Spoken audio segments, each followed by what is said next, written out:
Esiet sveicināti! Šis ir turpinājums raidījumu ciklā, kurā tiek apskatītas Latvijas teritoriju kādreiz apdzīvojušās pirmtautas, kurām vēlāk saplūstot izveidojās latviešu tauta. Iepriekšējos raidījumos apskatīju mazāk pazīstamos vendus un sēļus. Šoreiz pievērsīšos vienai no plašāk zināmajām baltu tautām – kuršiem. Kurši apdzīvoja mūsdienu Kurzemi un pašu Lietuvas rietumu daļu. Atšķirībā no pārējām baltu tautām, kuršu dzīvē lielu lomu spēlēja jūra. Tie bija izslavēti kā prasmīgi jūrnieki, un mūsdienās nereti izpelnās baltu vikingu nosaukumu. Klīst nostāsti, ka kurši izraisījuši bailes pat skandināvu vikingiem, un tie lūguši Dievu, lai tas pasargā no kuršiem. Bet kā tad bija patiesībā? Ko mēs zinām par kuršiem? Kur sākas daudz maz droša informācija un kur nonākam leģendu pasaulē? Atbildes uz šiem jautājumiem meklēsim šajā kanāla Laika doma raidījumā. Pēc rakstu liecībām skatoties, var secināt, ka kurši varētu būt bijusi viena no karavīgākajām un iespējams arī bagātākajām baltu ciltīm. Pirmās ziņas par kuršiem atrodamas 9. gadsimta rakstu avotos. Pirmkārt jau Brēmenes arhibīskapa Rimberta sarakstītajā kronikā Svētā Anskara dzīve. Tur viņi nosaukti kā Kori vai Kuri un minēti sakarā ar zviedru un dāņu karagājieniem uz viņu zemi. Pirmais dāņu karagājiens aprakstīts kā viņiem neveiksmīgs. Kurši esot spējuši pusi no uzbrucējiem nokaut un piespiest tiem bēgt. Nākamais uzbrukums no zviedru puses jau aprakstīts savādāk. Tas beidzies ar miera līgumu, kurā kurši apņēmušies zviedriem maksāt zināmas nodevas. Šajā kronikā aprakstītas pirmās kuršu pilsētas – Zēburg un Apulja, jeb kā latviski teiktu Jūrpils un Apole. Uzskata, ka Jūrpils atradusies netālu no mūsdienu Grobiņas, bet Apole vairāk Lietuvas teritorijā, netālu no mūsdienu Skodas. Tāpat minēts, ka kurši tobrīd iedalījušies 5 atsevišķās zemēs, jeb valdījumos. Nākamās liecības sastopamas Sakša gramatiķa sarakstītajos dāņu darbos, kas apskata sanākus notikumus no 8. gadsimta. Tur piemin piemēram Brovallas kauju, kas bijusi tā laika lielākā kauja Ziemeļeiropā. Tajā vienā pusē cīnījušies zviedri, kuriem palīdzējuši arī kurši un igauņi, bet otrā pusē cīnījušies dāņi, kuriem palīdzējuši arī Rūgenes salas vendi un līvi. Kaujā uzvarējusi zviedru puse. Mūsdienās gan vēsturnieki strīdās, vai šāda kauja vispār notikusi, un vai tā nav pārspīlēta, jo par to minēts, ka kaujā kopumā piedalījušies ap 200 000 karotāju, kas priekš tiem laikiem un vietas bija milzīgs skaitlis. Ļoti iespējams, ka nekad nebūs droši zināma patiesība par šiem notikumiem. Tomēr pati kuršu pieminēšana jebkurā gadījumā norāda, ka viņi ir bijuši zināmi tā laika Skandināvijā, un tie pieminēti arī citās viņu kronikās saistībā ar mazākām kaujām un sirojumiem. Ap 1080. gadu kronists Brēmenes Ādams par kuršiem rakstījis. Vēl tālāk ir citas salas, kas pakļautas zviedru virskundzībai. Vislielākā no tām saucas par Kurzemi, Kurlanda. Tā atrodas 8 dienu ceļojumā attālumā. Tās iedzīvotāji ir ļoti nežēlīgi un visas citas ciltis no tiem vairās, jo tie pārāk nodevušies elku dievībai. Tur ir ļoti daudz zelta un vislabākie zirgi. Visas viņu mājas ir pilnas ar priestariem, pareģiem un burvjiem. No visas pasaules tur nāk prasīt atbildes visvairāk no Spānijas un Grieķijas. Atkal nav zināms, cik īsti patiesas ir šīs ziņas, bet ja tā tas ir, tad izrādās, ka mūsu puse varēja būt arī kā nozīmīgs pareģošanas centrs tā laika Eiropā. Tālākās ziņas par kuršiem iegūstam no šajā kanālā jau iepriekš pieminētajiem avotiem, kā Nestora kronika, jeb pagājušo laiku stāsts, kurā tie vienkārši pieminēti kā mūsdienu Latvijas teritorijas iedzīvotāji. Vēlāk tos piemin gan Indriķa, gan Atskaņu kronikā. Tur aprakstīts, kā kurši vismaz pusgadsimtu turējās pretī krustnešu iebrukumiem. Sākot ar 1210. gadu, kad kurši veiksmīgi uzbruka krustnešu kuģiem netālu no Gotlandes, un vēlāk centās ieņemt arī Rīgu, kas gan neizdevās. Tāpat tie 1228. gadā demonstrēja, ka spēja sadarboties ar citām baltu ciltīm un kopā ar zemgaļiem ieņēma Daugavgrības klosteri. Vēlāk gan ar Romas pāvestu tika noslēgts miers. 1243. gadā atsākās militārās darbības Ziemeļkurzemē, bet jau 1253. gadā visa kursa tika sadalīta starp Vācu ordeni Livonijā un kursas bīskapu. Vēlāk, kad 1260. gadā žemaiši iebruka Kurzemē, kurši sākotnēji bija sabiedrotie ar krustnešiem, taču ātri vien pārgāja žemaišu pusē un kopā uzveica krustnešu armiju, kas sastāvēja gan no Livonijas ordeņa, gan to sabiedrotajiem no Zviedrijas, Dānijas un Prūsijas. Šī uzvara izraisīja sacelšanos, tomēr 1267. gadā pretošanās apsīka, un ziemeļu kuršu zemes tika galīgi pievienotas Livonijai un Kurzemes bīskapijai. Dienvidu daļa tika iekļauta Lietuvā. Starp citu izrādās, ka kādu laiku vismaz daļa no Kurzemes bija iekļauta arī pie Prūsijas. Kā pēdējais no kuršu valdniekiem ap 1230. gadu minēts Lamekins, kurš valdījis vismaz pār visu mūsdienu Latvijas Kurzemes piejūras un vidienes daļu, un nedaudz arī mūsdienu Lietuvas teritorijā. Iespējams, ka pat pār visu Kurzemi. Viņš bija tas, kurš noslēdza mieru ar krustnešiem un apņēmās pakļauties pāvesta varai, kā arī citi tā laika Rietuma Eiropas valdnieki. Miers turpinājās aptuveni 10 gadus, un tālāku ziņu par viņu vairs nav. Vēl sanāk pirms tam skandināvu sāgās minēti vēl vismaz 2 kuršu valdnieki. Lokers, kurš pēc Gesta Danorum kronikā minētās informācijas esot uzveicis dāņus un pat uz brīdi sagūstījis to valdnieku, un vēl pieminēts kuršu valdnieks Dorno, par kuru turpat minēts, ka viņu dāņiem izdevies ievilināt Slazdā un sakaut. Vēlākajās Livonijas Atskaņu kronikas tekstā ir pieminēta kuršu dižciltīgo vasaļu piedalīšanās 13. gadsimta Livonijas ordeņa karagājienos pret žemaišiem, lietuviešiem un zemgaļiem. Vēl 16. gadsimta sākumā pieminēta kuršu karavīru piedalīšanās ordeņa karaspēka karagājienos pret Maskavu.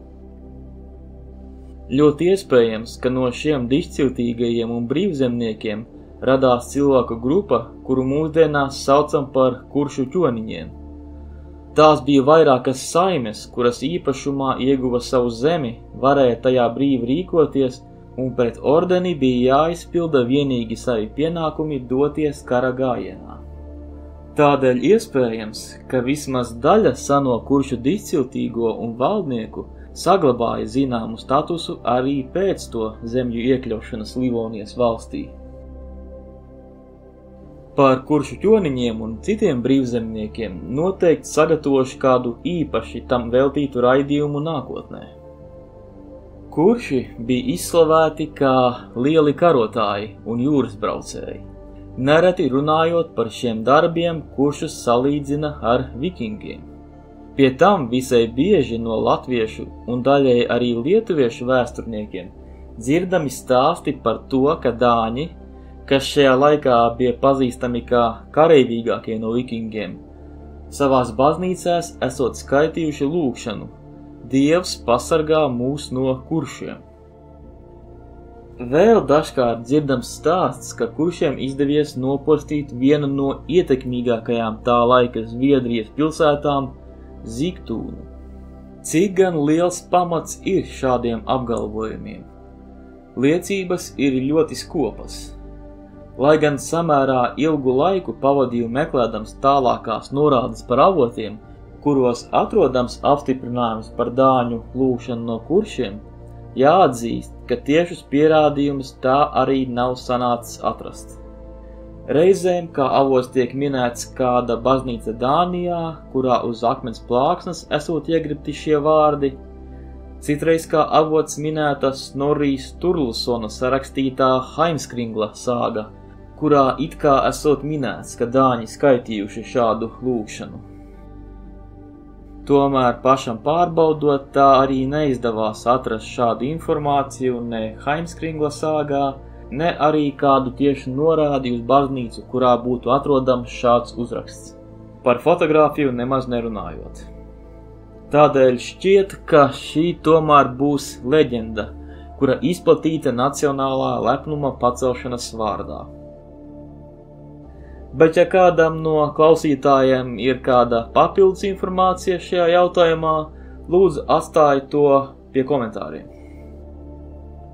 Savādāk ir ar stāstu par sava laika vienas no galvenajām Zviedrijas pilsētām Zigtūnas nodedzināšanu, kas notika 1187. gadā.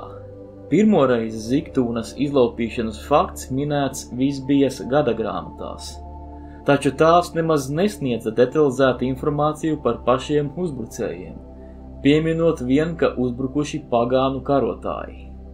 Tikai vēlāko gadsimtu avotos sāk parādīties vairākas versijas par to, kas īsti bijuši šie uzbrucēji. Versijas ir vismaz 4, ka tie ir bijuši karēlieši, vai arī novgorodieši, vai samsalieši, un ka tie bijuši kurši.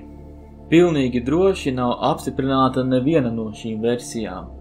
Tomēr mūsdienā šķiet visizplatītākā versija ir, ka to paveikuši samsalieši un kurši kopējā kara gājienā. Diemžēl droši tas nav pierādāms, tādēļ arī ir šīs dažādās versijas.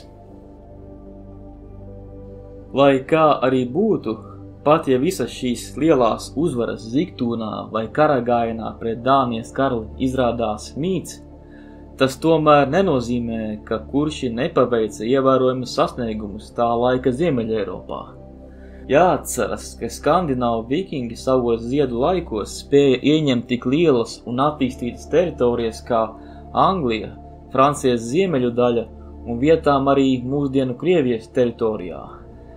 Zināmi panākumi tiem bija arī Kurzemē, kā jau minēts tekstos no kronikām.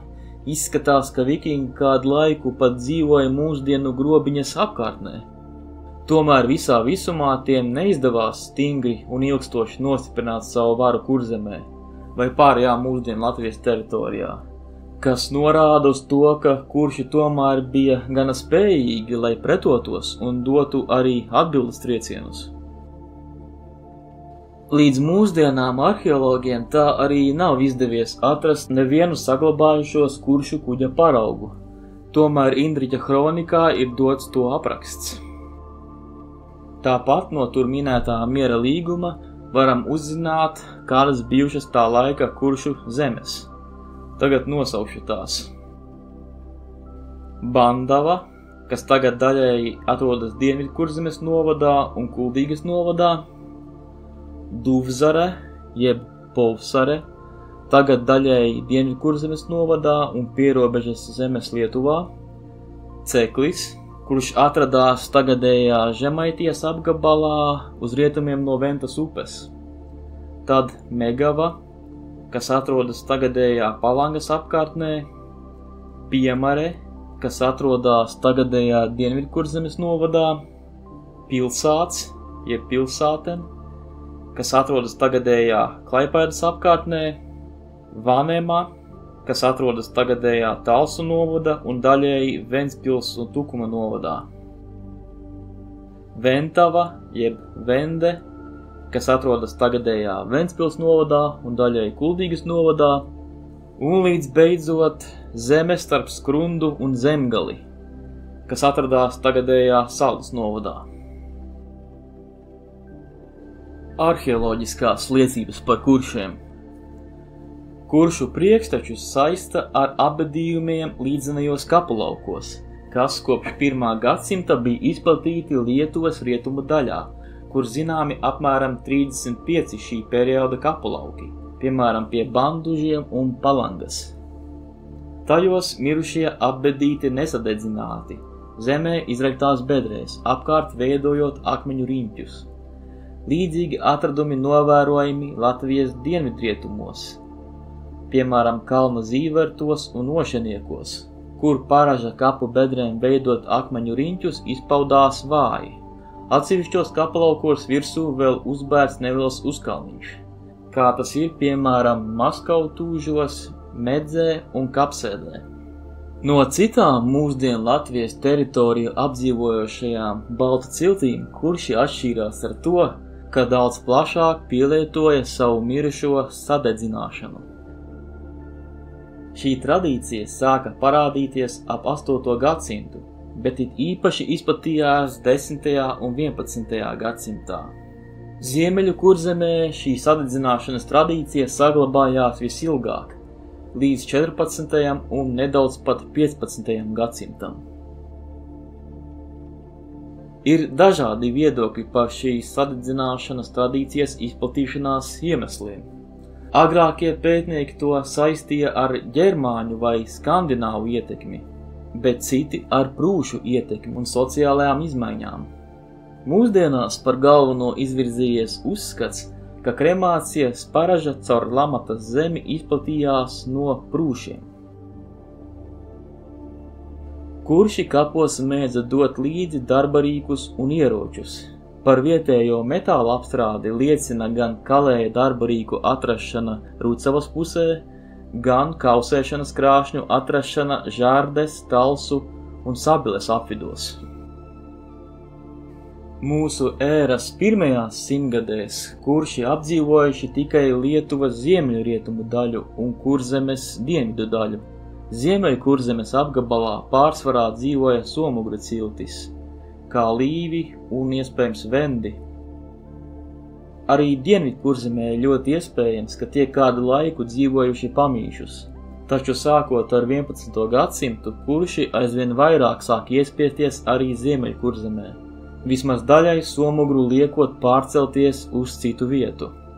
Tad, lai gan baltu elements sāka palikt dominējošais visā Kurzemē, zināmas Līvu saliņas pašā ziemeļu daļā saglabājās pat līdz 20. gadsimtam.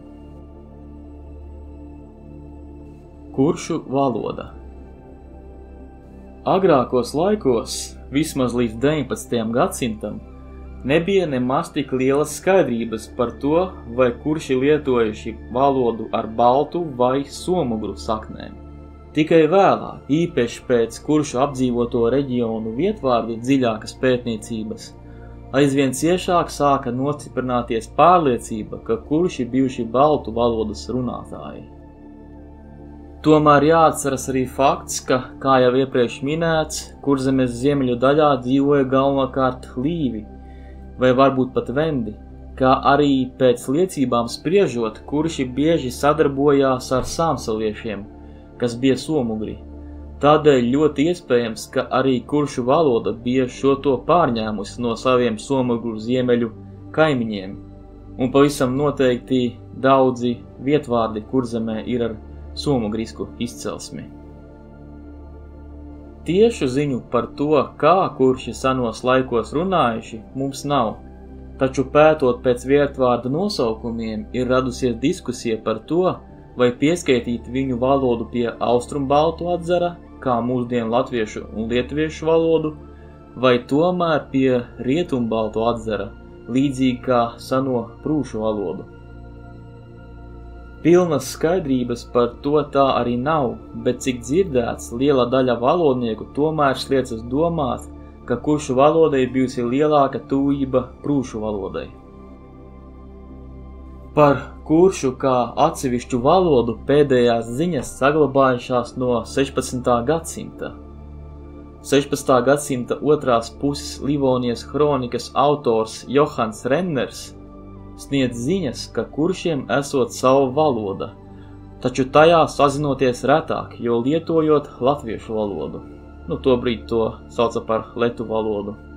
Tā kā varētu spriest, ka kuršu valoda ir ievērojami atšķīrusies no standarta latviešu valodas, ja jau šajā aprakstā tās tomēr tā tika izšķirtas.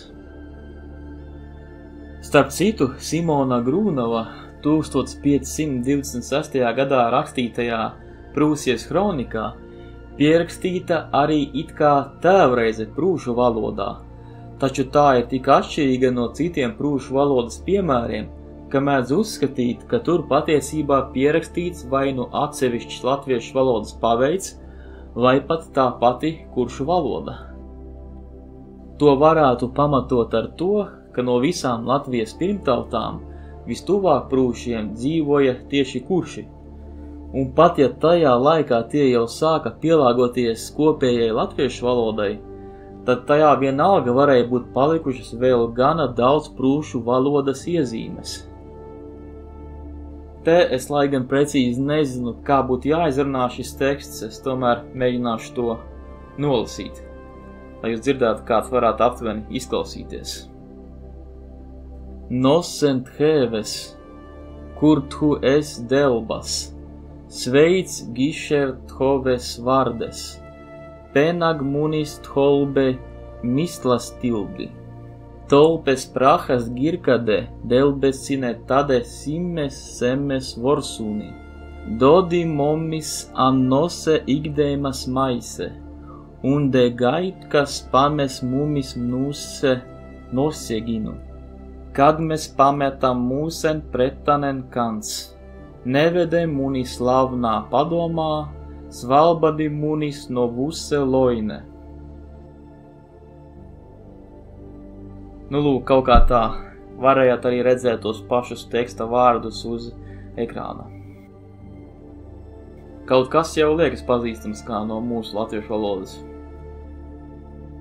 Starp citu, pie lietuviešu valodniekiem pastāv versija, ka žemaišu valodas paveidu, jeb dialektu, jo īpaši Žemaitijas ziemeļa daļā, savā laikā spēcīgi ietekmēja kuršu valoda.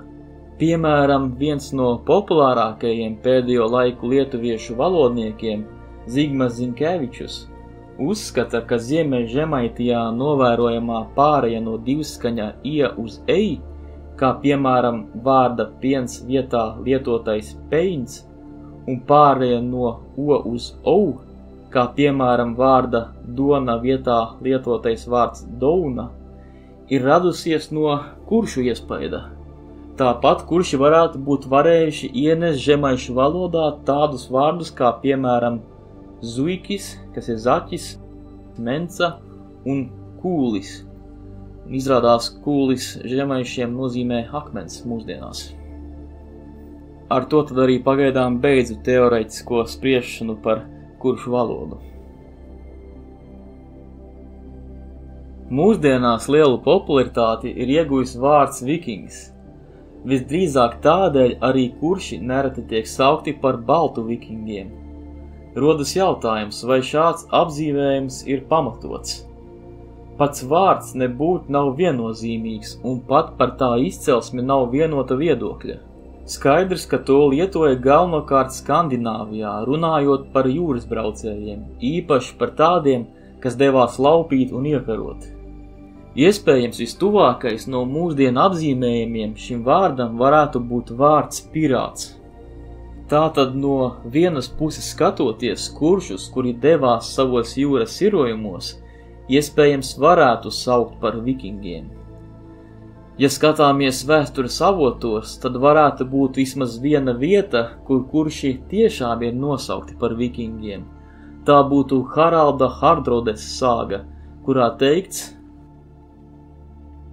Håkons kļuva par ķēniņa Svena zemes aizstāvi pret vikingiem, vendiem, kuršiem un citiem austrumu vīriem, kuri Dāniju ļoti postīja.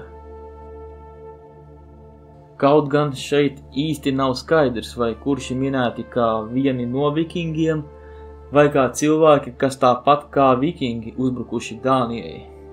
Pie tam, ja skatāmies uz galvenajām asociācijām, kas rodas runājot par vikingiem, kā to apģērbs, kuģu izskats, skandināvu mitoloģija un paražas, tad visdrīzāk jāapšaubu kuršu iekļaušanās tajās. Pat ja zināma līdzība ar Baltijas jūras otra krasta kaimiņiem visdrīzāk bija. Lai kā tur būtu, varbūt tas nemaz nav tik svarīgi, jo vārds vikings senākos laikos nemaz netika lietots tādā romantizētā nozīmē, kā tas tiek darīts mūsdienās, un tiešām vairāk pielīdzināms vārdam pirāts. Arī kuršu kuģi vācu kronikās tiek apzīmēti ar vārdu piratikus, tātad pirātu kuģis. Līdz mūsdienām vēl nav atrasts neviens no kuršu kuģu paraugiem, bet iespējams, ka nākotnē vēl gaida šādi atradumi. Kopumā secinu, ka kurši ir viena no populārākajām pirmtautām, kura vēlāk saplūda mūsdienu latviešu tautā. Par to klīst gana daudz leģendu, un pat ja tās visas nav patiesas, kurši vienalga spēlēja gana ievērojumu lomu viduslaiku Baltijas jūras reģionā.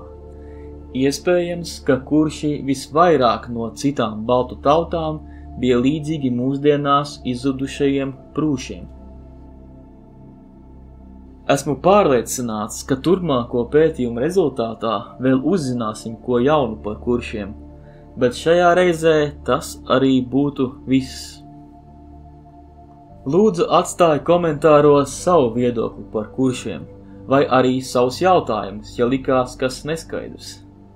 Ja interesē šādas tēmas, iesaku apmeklēt šo kanālu un paskatīties arī citus ierakstus tajā. Ja patika, ko dzirdēji, lūdzu uzspied laiku un padalies ar šo video tālāk. Paldies par uzmanību! Līdz nākamajai reizei!